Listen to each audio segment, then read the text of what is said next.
Kisah yang suram tentang kelompok bandit tua dengan nama Wild Bunch yang terikat dengan kode kehormatan dan persahabatan. Hidup pada masa pra-revolusi Meksiko saat perubahan sosial dan politik sedang terjadi di tahun 1913. Mereka mencoba untuk bertahan hidup dalam dunia yang berubah, tetapi akhirnya harus menghadapi konsekuensi dari tindakan kekerasan dan perbuatan mereka. Saat ini Anda berada di bioskop jadul bersama The Wild Bunch yang rilis pada 18 Juni 1969.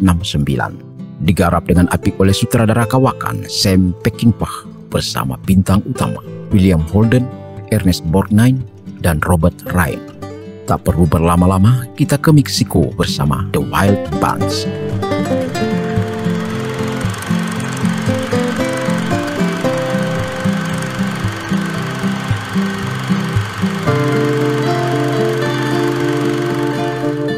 Kisah ini dimulai pada tahun 1913 ketika revolusi Meksiko sedang berlangsung.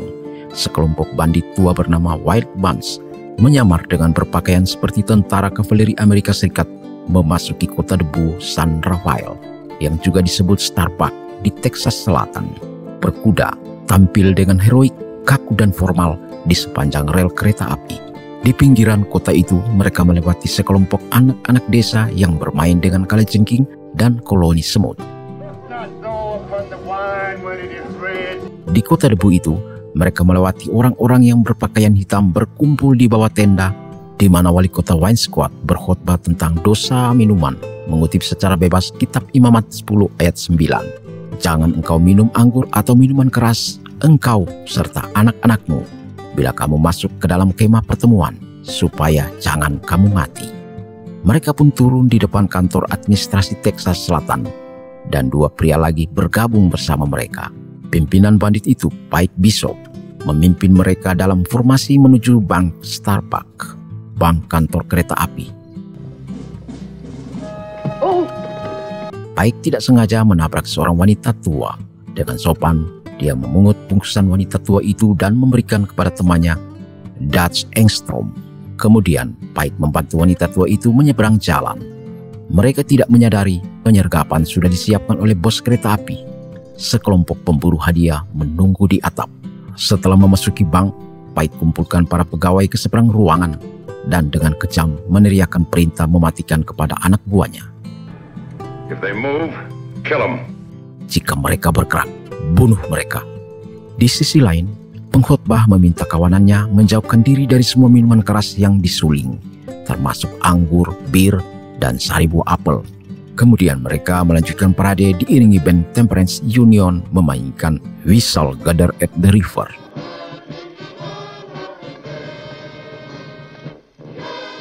Sementara itu, gerombolan perampok itu mengisi tas kulit mereka sebanyak yang mereka bisa bawa. Angel, salah satu pengintai yang siaga di bank, melihat ujung senapan di atap di seberang jalan. Pike memutuskan untuk keluar dari bank dan memanfaatkan parade yang akan lewat sebagai tameng. Di atap, salah satu pemburu hadiah yang licik bernama Cover mencium senapannya dengan gugup. Petugas bank senior tadi ditendang ke jalan sebagai pengali kecil yang memicu tembakan dari segala arah ke arah korban yang malang itu.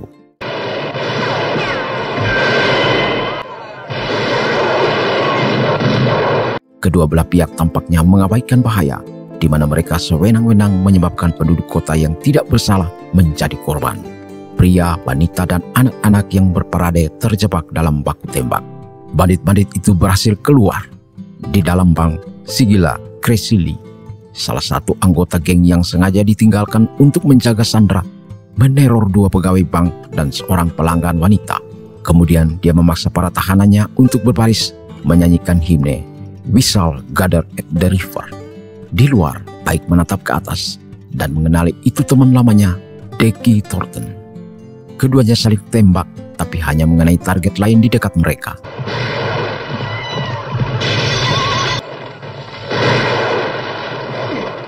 Enam anggota geng yang tersisa itu melarikan diri. Di pinggir kota, geng yang hancur itu berhenti sejenak, di mana anak-anak tadi masih bermain dengan kalajengking. Mereka melemparkan jerami kering ke kalajengking dan semut, kemudian membakarnya. Sementara itu, penduduk kota meratap.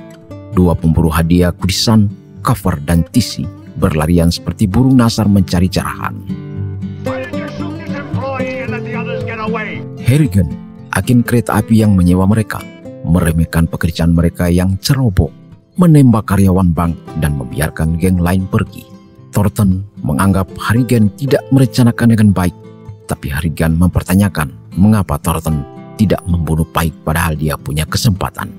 Di dalam bank, Crazy Lee menembak karyawan yang coba melarikan diri, tapi dia juga dilumpuhkan oleh Harrigan dan Dickie Thornton. Saat terbaring sekarat, dia masih sempat menghabisi 3 pria lain di jalan. Harrigan menghabisinya dengan 2 tembakan. Wali kota menyesalkan tindakan mereka yang membuat kota menjadi medan perang.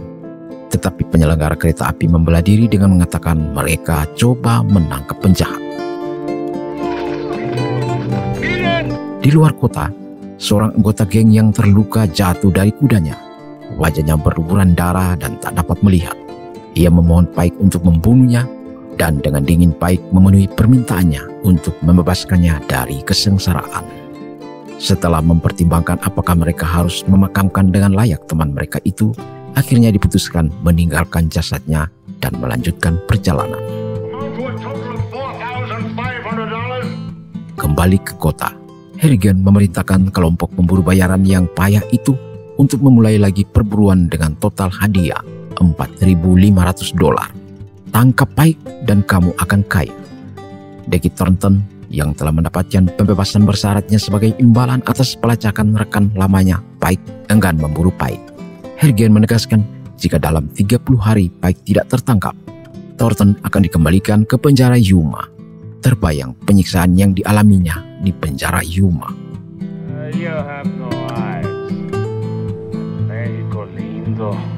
Bandit-bandit itu mencapai perbatasan Meksiko. Di sebuah desa yang miskin, mereka bertemu dengan Sykes, mantan anggota geng yang sudah ubanan dengan kuda dan pelana. Di sana, mereka berdebat tentang bagaimana membagi uang curian itu.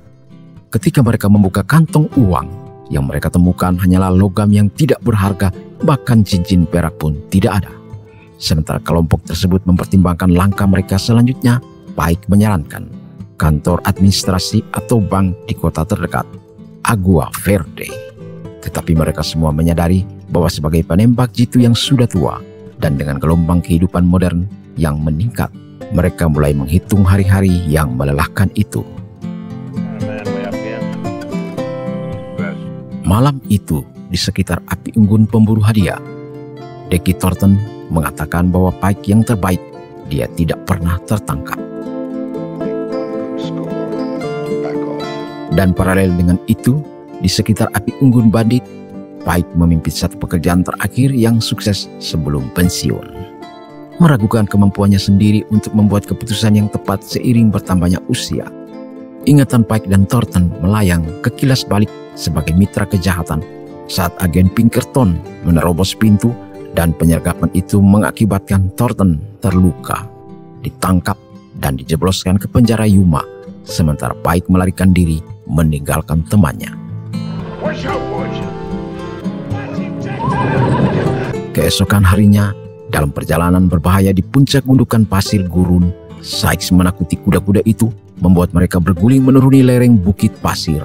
Pike mencegah Tektor membunuh lelaki tua itu, mengutip kredo kode kesetiaan lama. Jika kau bersama seseorang, hiduplah dengannya. Jika kau tidak bisa melakukan itu, berarti kau binatang. Ini kontras ketika dia membiarkan Thornton, temannya, ditangkap. Sang burdi Pike patah saat dia menaiki kudanya dan cedera lama di kakinya kembali. Gorge bersaudara berspekulasi tentang kepemimpinan baru untuk menggantikan Pike dengan mengejeknya. Mereka menyaksikan pemimpin mereka dengan susah payah menaiki kudanya, berbalik dan melaju dengan anggun di depan mereka. Saat berkuda bersama Sykes, Pike memberitahu Sykes tentang kesetiaannya yang terikat pada tugasnya. Sykes mengungkapkan bahwa Crazy Lee yang ditangkap di bank adalah cucunya. Pike diingatkan bagaimana dia meninggalkan Crazy Lee untuk mati, dan itu melanggar kode kesetiaannya sendiri.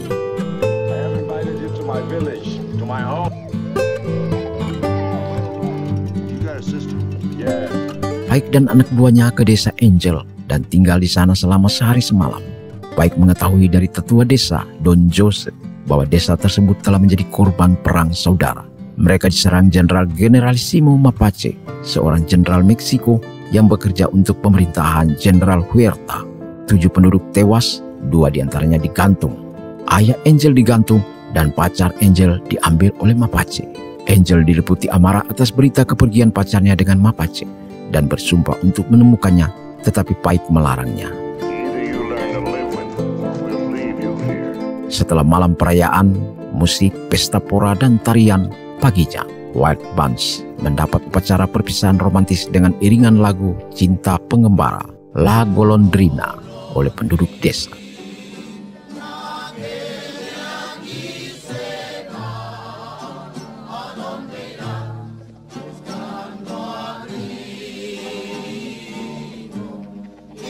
Geng tersebut menuju Agua Verde, kota Meksiko lainnya, markas Mapache yang dipenuhi federales. Mereka seolah-olah akan menjual kuda ekstra mereka.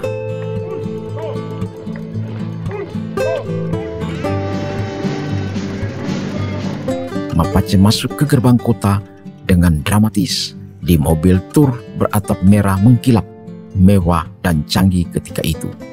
Mereka terkejut melihat kendaraan aneh yang membunyikan klakson itu. Ketika pacar Angel, Teresa, menghadiahkan Mapache kuda poni, Angel tergesa-gesa memanggilnya. Tetapi dia segera berbalik ke meja perjamuan Mapache dan duduk di pangkuannya. Gorok bersaudara mengolok-olok Angel.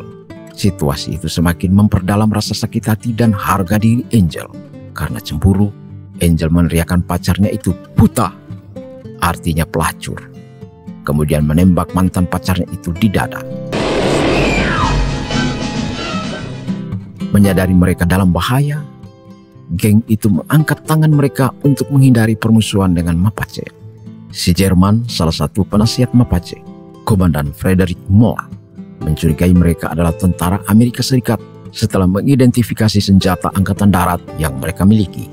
Tapi Pike dan Dutch menjelaskan mereka tidak diperhatikan pemerintah Amerika Serikat.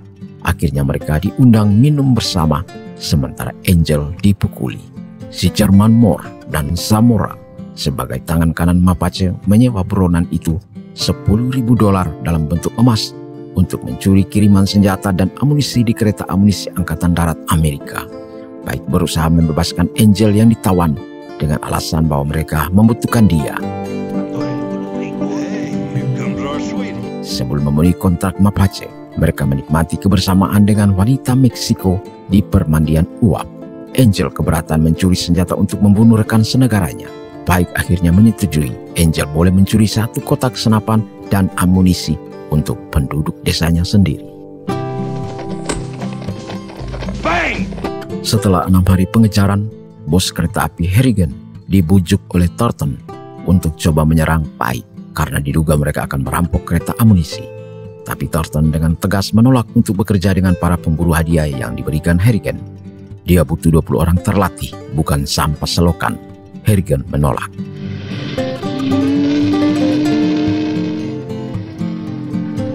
Aksi perampokan kereta api pun dimulai dengan pemandangan di kereta.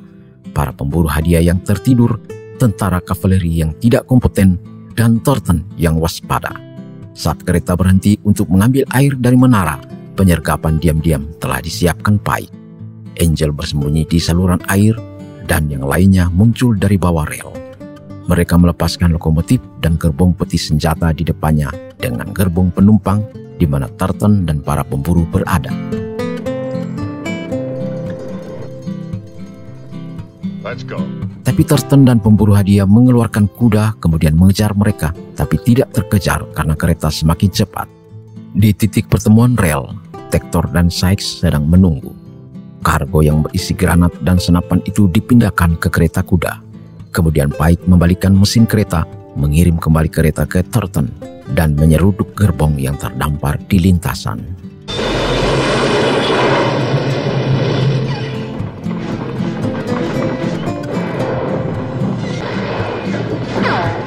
Mengantisipasi pengejaran pemburu bayaran dan kavaleri, Pike meledakkan jembatan utama Sungai Rio Grande di perbatasan Amerika Serikat Meksiko itu.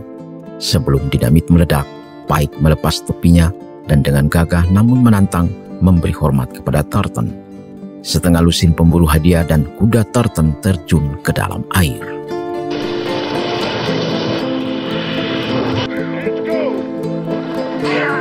Karena keberhasilan mereka, Pike tetap dihormati sebagai pemimpin, dan mereka berbagi minuman sambil tertawa terbahak-bahak saat botol kosong mencapai Lyle.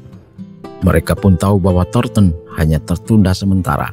Dia akan mengejar mereka. Sebelum Pike dan gengnya mengirimkan senjata, pasukan Jenderal Mapache yang kekurangan senjata untuk melindungi diri dikepung di stasiun kereta Las Trancas oleh pasukan revolusioner Pancho Villa. Mapache dengan gugup berdiri tegak tak berdaya di rel kereta. Dia tanpa rasa takut menolak untuk mencari perlindungan, bertindak heroik untuk seorang pengantar telegram muda bermata lebar yang datang, memberi hormat dan mengagumi keberanian pahlawannya itu. Telegram yang dikirimkan memberitahu Mapache bahwa kereta telah berhasil diserang dan Pike telah mendapatkan kargo senjata itu. Anak laki-laki itu memberi hormat dan mereka berjalan bersama dengan tenang menuju kereta. Dan kereta pun berangkat. Sementara itu, Thornton malu dengan pasukannya yang kecil dan mengutuk para pemburu bayarannya yang bodoh itu.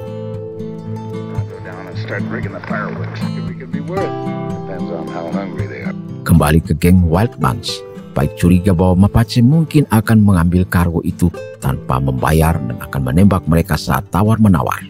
Mereka menemukan senapan mesin Maxim dan Pike ingin belajar tentang senjata canggih itu. Angel diam-diam membawa orang-orangnya, mengancam mereka, dan pergi dengan sekotak senjata memenuhi kesepakatan Pike sebelumnya dengan Angel. Dalam perjalanan, geng Wild Bunch terpojok dan dijebak oleh pengikut Mapache yang berbaris di puncak ngarai dipimpin oleh Herrera. Pike mencegah niat mereka mengklaim senjata tanpa melakukan pembayaran, mengancam akan menyulut sumbu dinamit dengan cerutunya. Hector dan Lyle membuka penutup senapan mesin. Tiba-tiba tembakan dilepaskan oleh salah satu anak buah Mapache. Pike segera menyalakan sumbu dinamit, menunjukkan bahwa dia bersungguh-sungguh. Herrera memohon kepada Pike untuk memotong sumbu itu, dan penembak yang memicu ketegangan itu ditembak oleh temannya sendiri, dihukum karena membahayakan mereka. Dengan caranya sendiri, Pike memberitahu Herrera bahwa mereka akan menukar senjata keesokan harinya dengan jenderal dalam pertemuan di Agua Verde.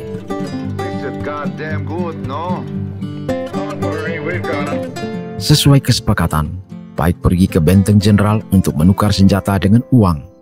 Tetapi untuk mencegah kemungkinan kecurangan dan memastikan pembayaran, dia akan menukar senjata dengan emas secara bertahap. Pike memberikan informasi pengiriman pertama 4 peti ke Agua Verde dengan imbalan $2.500. Untuk membangkitkan niat baik, Pike berjanji kepada jenderal meskipun senapan mesin itu bukan bagian dari transaksi awal untuk 16 peti, senapan mesin itu akan diberikan kepadanya. Ghost bersaudara dipilih untuk pertukaran peti berikutnya bersama dengan senapan mesin, diikuti oleh Dutch dan Angel untuk pertukaran terakhir.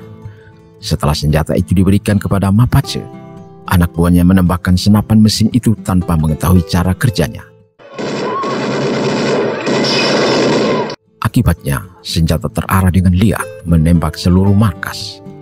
Dalam pertukaran informasi terakhir tentang lokasi peti yang tersisa, Dutch dan Angel masuk mengambil bagian mereka. Tetapi Mapache mengetahui penipuan dan pengkhianatan Angel, bahwa dia telah mengalihkan 1 peti senjata curian untuk mempersenjatai revolusioner Meksiko. Ternyata ibu dari pacar Angel melaporkan ke Mapache untuk mencari keadilan atas pembunuhan putrinya oleh Angel. Angel ditangkap. Kala jumlah dan persenjataan, Dutch terpecah antara keselamatannya dan kesetiaannya. Dia menyatakan bahwa Angel memang seorang pencuri, kemudian meninggalkannya.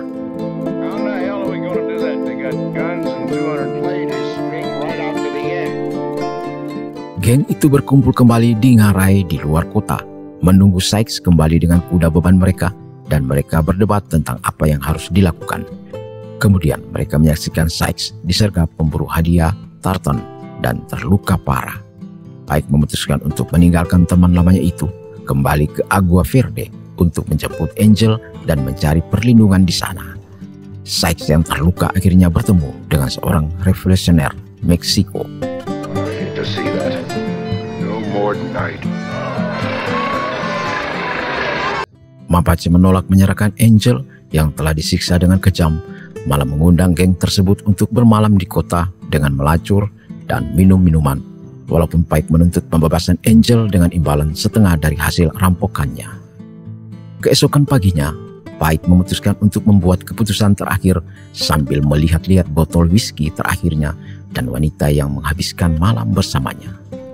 Kemenangan Pike dalam perampokan terakhirnya tidak dapat dinikmati. Dia harus memimpin kelompoknya untuk menegakkan kehormatannya, memenuhi pernyataannya tentang solidaritas, dan dengan mulia mengorbankan dirinya untuk temannya yang teraniaya.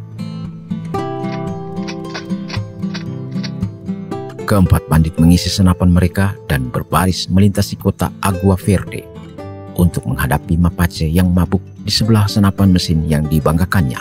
Pike menuntut kembalinya Angel yang sekarang berluburan darah, cacat, dan hampir mati karena penyiksaan.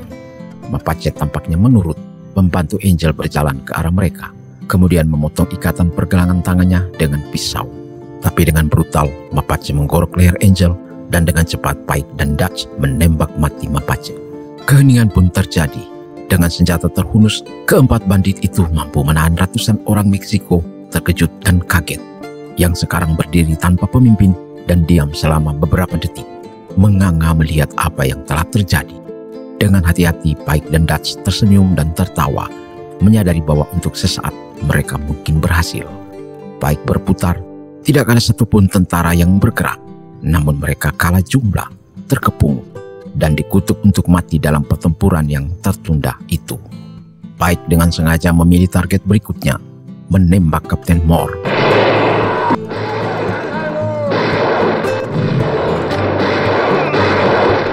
Penembakan Moore memicu baku tembak brutal.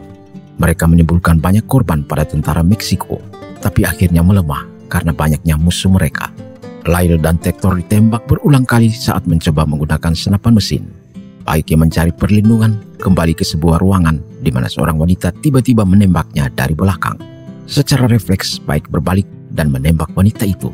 Pike kemudian mengambil alih senapan mesin, meledakkan kotak granat dan bahan peledak untuk memusnahkan lebih banyak lagi pasukan Mapache. Seorang anak kecil dengan seragam tentara melepaskan tembakan ke punggung Pike dari jarak dekat. Dia mati masih mencengkeram pelatuk senapan mesin. Dutch memanggilnya dan berusaha menolongnya. Diberondong tembakan, jatuh di sisinya untuk bergabung dengannya dalam kematian. Mayat-mayat bergelimpangan. Burung nasar duduk menunggu di tembok kota. Sekarang pasukan jenderal tidak lagi menjadi ancaman. Thornton dan anak buahnya memasuki kota. Pemburu hadiah yang rakus itu berlarian menjara mayat-mayat saat Thornton dengan sedih menemukan mayat teman dekatnya dan berduka atas kematiannya. Dia menatap pistol Colt 45 Pike yang masih dalam sarungnya. Thornton mengambilnya, memberi penghormatan kepada masa lalu mereka. Dengan membawa mayat geng buruan di atas pelana seperti yang diinginkan Harrigan, pemburu hadiah menemukan Thornton duduk di balik dinding gerbang kota, memilih untuk tinggal dan tidak kembali ke Amerika Serikat bersama mereka. Dia merasa utangnya kepada Harrigan telah terbayar. Orang-orang Meksiko yang selamat dari pertempuran itu perlahan-lahan keluar dari kota dengan membawa apa yang bisa mereka bawa. Di kejauhan, terdengar gemah kematian dalam desingan angin. Dan Thornton pun tersenyum. Kaum revolusioner mungkin telah mengeksekusi para pemburu hadiah yang tidak berharga itu.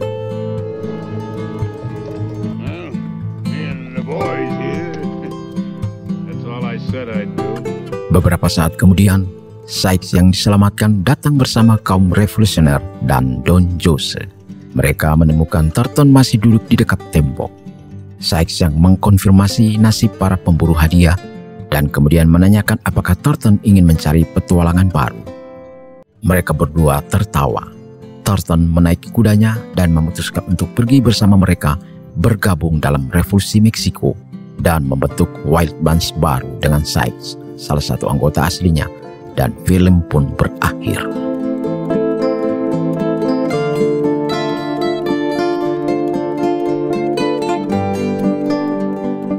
Kelompok bandit itu melakukan tindakan kekerasan dan perbuatan tidak baik dalam upaya untuk bertahan hidup. Moralitas dan etika dapat menjadi relatif dan subjektif dalam situasi tertentu. Apapun itu alasannya, kekerasan tidak selalu menjadi jawaban atau solusi. Dan bahwa konsekuensi yang harus diterima bagi yang terlibat dalam kekerasan dapat menjadi sangat berat.